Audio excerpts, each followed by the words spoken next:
નમસ્કાર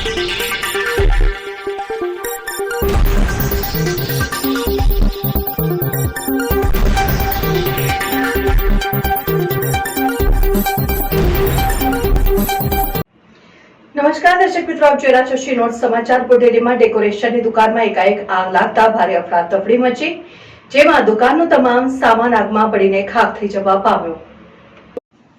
બોડેલીમાં ડેકોરેશનની દુકાનમાં એકાએક આગ લાગતા ભારે અફરાતફરી મચી, જેમાં દુકાનનો તમામ સામાન આગમાં બળીને ખાખ।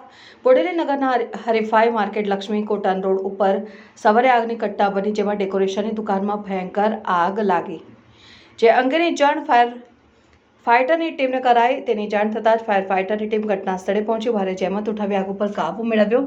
આગની ઘટનાને પગલે લોકટોળા ઘટના સ્થળે ઉમટી પડ્યા અને જો કે આગ લાગવાનું કારણ હાલ જાણી શકાયું નથી। રિપોર્ટર અંજુમ ખત્રી, શ્રી નોટ સમાચાર ન્યૂઝ, છોટાઉદેપુર।